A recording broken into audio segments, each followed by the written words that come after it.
ছোটবেলা থেকে চানাচুর বলতে আমার একটাই পছন্দ, মুখরোচক। স্বাদে, স্বাস্থ্যে। ভালো খান, সুস্থ থাকুন। মুখরোচক, ভালোবাসার ৭৫ বছর।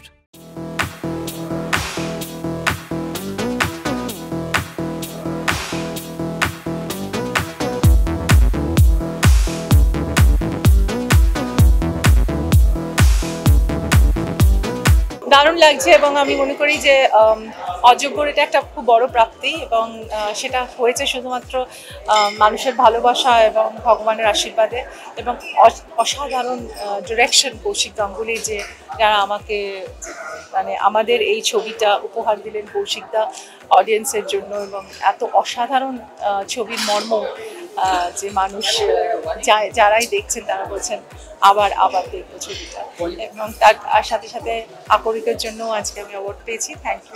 থ্যাংক ইউ টলি সিনে সম্মান, এতগুলো সম্মান দেওয়ার জন্য। কিছু কিছু জীবনে ঘটে যেটা ভাবা যায় না কিন্তু ঘটে। তো আজকে এই ৫০তম জুটির ছবি, এটা একটা খুব বড় বিষয় এবং এটা যে আমরা আজকে করতে পারলাম এটাই একটা, এটা ইতিহাসে থেকে যাবে। আজকে একটা খুব মজার দিন আমাদের, আমরা দুজনেই পরিচালক এবং দুজনেই অভিনেতা।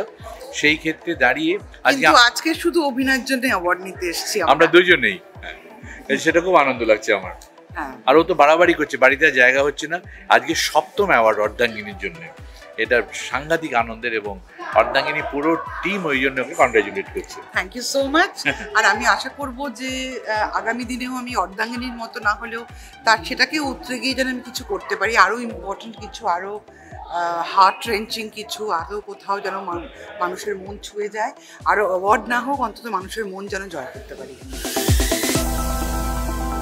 টলি সিনের সম্মান ২০২৪ দ্বিতীয় বছর, প্রচণ্ড ভালো লাগছে। আগের বছর আমি আসতে পারিনি, এই বছর আমি উপস্থিত থেকেছি এবং দ্বিতীয় বছর হয়েছে মানে কনসিস্টেন্ট তারা, এবং আমার বিশ্বাস যে আরও অনেক বছর এইভাবেই তারা এটাকে সফল করে তুলতে পারবে। সেটা এখনও জানি না, গেলে তো বুঝতে পারবো, আমি এখন ঢুকিনি। আর আছে আমি শুনলাম অন্তর্মহলের জন্য আমার কাজটা ভালো লেগেছে তাদের, এইটুকু শুনেছি। বাকিটা অ্যাওয়ার্ডটা পেলে ছবি পেয়ে যাবে। অর্ধাঙ্গিনীর জন্য এটা ৫ নম্বর পুরস্কার, তো সবসময় ভালোই লাগে পুরস্কার পেতে। এবং পুরস্কার একটা ওয়ার্নিংও বটে, যেটা আমি মঞ্চেও বললাম, যে যেমন পুরস্কার তোমাকে স্বীকৃতি দেয় সেরকম একটা ওয়ার্নিং দিয়ে দেয় যে ভবিষ্যতে আরও ভালো কাজ করতে হবে। তো আমার কাছে যে কোনো পুরস্কারই যেমন সম্মানের তেমন একটা ওয়ার্নিং, যে আরও ভালো কাজ করতে হবে, চেষ্টা করবো আরও ভালো কাজ করার, এই আর কি। এটা আমাদের গল্পের জন্য এটা কত নম্বর প্রাইজ হলো? ৪ নম্বর। ৪-৫ হবে। ৫ নয় না রে, বাড়িয়ে বলছি ৪ নম্বর। অনেক দায়িত্ব বেড়ে গেল, চেষ্টা করব দায়িত্ব ঠিকঠাক পালন করার। হ্যাঁ হ্যাঁ, যে কোনো অ্যাওয়ার্ড শো মানেই পুরনো বন্ধু বান্ধবদের সঙ্গে দেখা হয়। দারুণ লাগছে। আমার এটা প্রথম বছরই আমি এটাতে অ্যাটেন্ড করতে পারলাম। খুব ভালো লাগছে এবং শুধু আসিনি, এবার একটা স্পেশাল নমিনেশন আছে আমার, যেটা আমার লাস্ট ইয়ারের যে গানটা পুজোর সময় রিলিজ হয়েছিল আইলো মা বাড়িতে, তো সেটার জন্য একটা নমিনেশন আছে। তাই জন্য একটু ভয়েও আছি, আবার দারুণ খুশিতেও আছি। এবারেরটা আমার ওই নেক্সট ছবি পদাতিক রিলিজ এইসব করতে গিয়ে, তারপর মানে বেশি আমি আউটডোর ছিলাম, এইসব করতে গিয়ে এখনো পর্যন্ত না ভেবে উঠিনি। তবে ইচ্ছে আছে কিছু করার, এবার আমি সেটা কথা দিতে পারছি না পুজোর সময় না পুজোর পরে। এটা হচ্ছে মনের গান বাজে আর কি। আজকের লুকটা অ্যাকচুয়ালি বলতে পারো যে breaking the stereotype red carpet look of gowns and ওইসবের। মানে রেড কার্পেট মানেই সবাই বেশিরভাগ সময় আর কি একটু গাউন, একটু গ্লিটারিশ কিছু, তো সেইটাকে একটু ভাঙা বলা যায়। শুধু গ্লিটার আমার এইটার মধ্যেই আছে। এবং যেহেতু আমি বললাম যে আমার আজকে নমিনেশনটা আইলো মা বাড়িতে নিয়ে, যেটা একটা মিউজিক অ্যালবাম, তো সেইটা তো মানুষ শুনেওছে, তো সেই জন্য এই ব্যাগটা, এটা স্টিরিও বা রেডিও যেটা ইচ্ছে বলতে পারো, তো এটা হচ্ছে এইটার সঙ্গে অ্যাক্সেসরাইজ করা হয়েছে। তো এই অ্যাওয়ার্ড শোটার এবারে হচ্ছে দ্বিতীয় সংস্করণ, আগের বার থেকে শুরু হয়েছে। এবার এটা খুবই আনন্দের এই মুহূর্তগুলো, যেখানে শুধুমাত্র একটা যে কেউ পুরস্কার পাচ্ছেন কেউ পাচ্ছেন না, কিন্তু তার থেকেও বড় কথা বাংলা বিনোদন জগতের যারা টেলিভিশন, ওটিটি এবং ফিল্ম এই সমস্ত জায়গার যে কলাকুশলী পরিচালক, প্রযোজক এবং অভিনেতারা তারা একত্রিত হতে পারেন এবং তার আগের বছরের যে কাজ সেটাকে সেলিব্রেট করা হয়, সেটা খুব আনন্দ। খুবই ভালো লাগছে এবং আরও ভালো লাগছে যে এই বছর আমি ওদের টিমেরই একটা পার্ট। আমি আর বিশ্বনাথ দা গোটা অনুষ্ঠানটা সঞ্চালনার দায়িত্বে আছি। সেই জায়গা থেকে অনেক চেনা মুখেদের সাথে দেখা হবে, অনেক বড় ব্যক্তিরা আসবে, তাদের সাথে দেখা হবে। অসাধারণ লাগছে ওদের সিজন 2, কিন্তু আগামী দিনে আরও এরকম সিজন এগিয়ে চলুক, এটাই কামনা করি। হ্যাঁ, আমি আর বিশ্বনাথ দা টুইনিং করেছি, দুজনেই লাল পড়েছি। আর কিছু তো বলার নেই এর থেকে বেশি, বাকি তো আপনারা বলবেন সুন্দর লাগছে না কেমন লাগছে। ওদের না উত্তরণ হচ্ছে প্রত্যেক বছর, যেটা আমি দেখতে পাচ্ছি, এবং উত্তরণটা অনেকখানি একটা লম্বা লাভ দিয়ে উত্তরণ হয়েছে। তো আমি খুব ভালো লাগছে আমার ব্যবস্থাপনা দেখে, এবং আমার হৃদয়ের খুব কাছের একটা চরিত্র হচ্ছে খ্যাপা, তার মারিয়াম মুর্শিদাবাদী, লেডি ডন। আমি একবারই লেডি ডনের চরিত্র করেছি খ্যাপাতে, এবং সেটা আমার হৃদয়ের খুব খুব কাছের কাছে। সেইটার জন্য নমিনেটেড বলে আমি একটু বিশেষভাবে আজকে খুশি। আমার দেবনাথ দত্ত দুজনের একটা মিলিত একটা প্রয়াস, বাট একটা ইন্দো ওয়েস্টার্ন ফিউশন ড্রেস, দুজনের চিন্তাভাবনা। এই ড্রেসটা করতে মোটামুটি আমাদের এই কাজটা করতে 3 মাস সময় লেগেছে।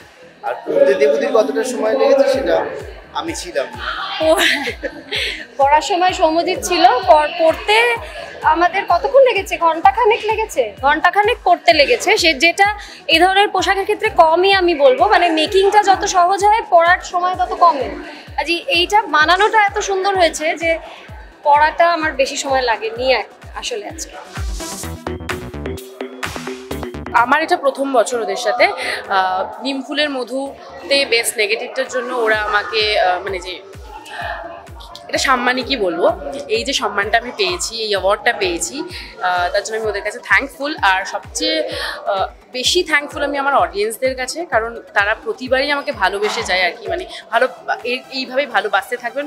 আমি পর্দায় দুষ্টু, কিন্তু আপনারা আমার সাথে দুষ্টুমি করবেন না, আপনারা একদম এইভাবেই মিষ্টিভাবে আমায় ভালোবেসে যাবেন। মেয়েটা কিন্তু আমি খুব ভালো, মনের খুব পরিষ্কার। পর্দায় আমি একটু দুষ্টু আর পর্ণাকে জ্বালাই, কিন্তু আমি কিন্তু বাস্তবে এরকমটা না। আরে তোমরা তো জানো যে আমি সবসময় সাজতে ভালোবাসি, সবসময় মানে আমি সাজার মানে বাহানা খুঁজি যে কিভাবে সাজবো। রোজ শুটিংয়ে গিয়ে সাজি, তাতেও আমার মন ভরে না। আমি যখন শুনলাম যে অ্যাওয়ার্ড, আমি আগে ভেবেছি যে আমি কি সাজবো, সেটা আমার কাছে খুব ইম্পর্টেন্ট। তো আজকে শুটিং ছিল, সারাদিন শ্যুট করেছি, তার মধ্যেই মেকআপ ছিল, মেকআপের মধ্যে একটু টাচ আপ করে, কারণ দেরি হয়ে গেছিলো অলরেডি। আর তারপরে এই সুন্দর শাড়িটা ভেবেছি আমি কি কালার পরবো, ব্লু কালারটা চুজ করলাম, তার সাথে সুন্দর গয়না বিভিন্ন জন পাঠিয়েছে, আমার ডিজাইনার শাড়ি পাঠিয়েছে, ডিজাইনার গয়না পাঠিয়েছে, পরে এসেছি। এবার কেমন লাগছে তোমরা বলো, কেমন লাগছে? খুব সুন্দর লাগছে। Thank you. ভীষণ ভালো লাগছে। কলকাতা অ্যাওয়ার্ড শো বাড়ছে, কাজের জন্য পুরস্কৃত করা হচ্ছে অনেক বেশি, খুব ভালো লাগার বিষয়। আজকে আমি এক্ষুনি বলছিলাম সারাদিন বাড়িতে ছিলাম, চুলে শ্যাম্পু করতে ইচ্ছা করেনি, তাই জন্য যত তাড়াতাড়ি সেজে আসা সম্ভব সেটা করে একটু সুন্দর লাগার চেষ্টা করে চলে এসেছি। আমি শুনেছি রক্তবীজের জন্য একটা পুরস্কার হয়তো পাবো, এবং সেটার জন্য একটু এক্সাইটেড, কারণ এটা প্রথম পুরস্কার হবে রক্তবীজের জন্য। তো হ্যাঁ, আসছে মনে হয়। টলিউড সিনে অ্যাওয়ার্ড দ্বিতীয় বছর অসাধারণ লাগছে। এমনি পুরস্কার পেতে তো ভালোই লাগে, কিন্তু এই ধরনের একটা অনুষ্ঠান আজকে এখানে উপস্থিত হতে পেরে আমার খুবই ভালো লাগছে, এবং আশা করব দ্বিতীয় বছর কেন আরও অনেকগুলো বছর এইভাবে টলিউড সিনে সম্মান, সমস্ত শিল্পী কলাকুশলীকে সম্মান জানাবে। এদের অনেক দীর্ঘায়ু কামনা করছি। সবাই ভালো থাকবেন, সবাইকে ভালো রাখবেন, এবং এরকম সাফল্যমণ্ডিত প্রত্যেক বছরের অনুষ্ঠান করবেন এই আশা রাখি। খুব ভালো লাগছে। আর আমি যতদূর শুনেছি এটা ডেফিনেটলি সেকেন্ড ইয়ার, তো সেকেন্ড সিজন, তো আমার ফার্স্ট টাইম।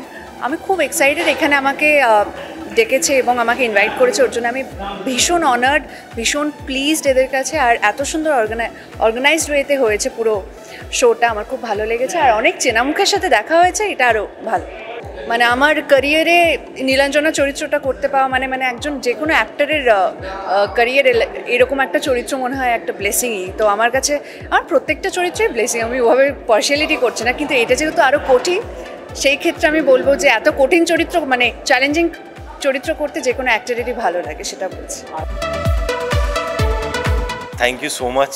তো আমরা আজকে খুবই খুশি এরকম অ্যাওয়ার্ড পেয়ে, best director and best actor. আমি জানি না আমি আদৌ এটার যোগ্য কিনা, বাট আপনাদের প্রত্যেকের ভালোবাসা আশীর্বাদে আমরা এটা পেয়েছি, তার জন্য আমরা সত্যিই খুব খুশি। আর আমার পাশে দাঁড়িয়ে আছে আমার বড় দাদা, আমার স্যার, আমার ডিরেক্টর, মানে যে না থাকলে হয়তো এই সূর্য ক্যারেক্টারটা তৈরি হতো না। থ্যাংক ইউ দাদা, থ্যাংক ইউ সো মাচ।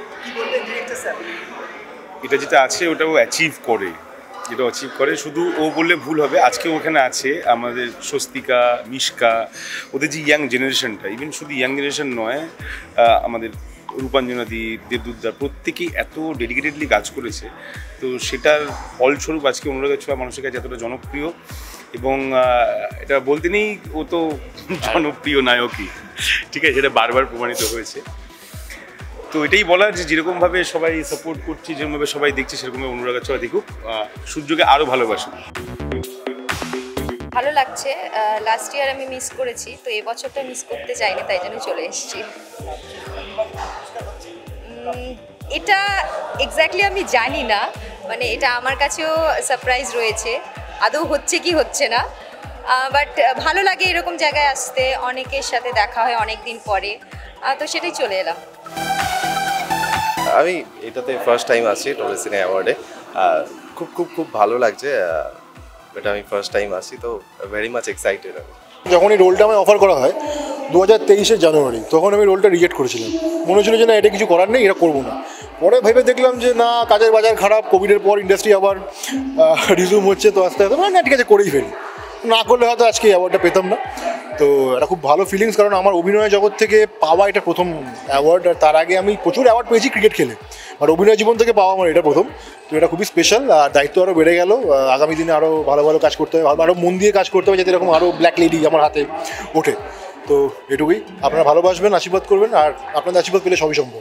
অসম্ভব ভালো লাগছে, সবসময় পুরস্কার আমাদেরকে, যে কোনো স্বীকৃতি আমাদেরকে ইন্সপায়ার করে, মোটিভেট করে, খুব ভালো লাগছে। এবং আগামী দিনে আশা করব টেলিসিনে অ্যাওয়ার্ড আরও ভালো জায়গায় রিচ করবে। এটা আমার ফার্স্ট, দ্বিতীয় বছর চলছে, বাট খুব এক্সাইটেড। আর ব্লগিংয়ের জন্য অ্যাওয়ার্ড, সেটা আরও বেশি, প্রথম এটা, তো এক্সাইটেড আরও বেশি।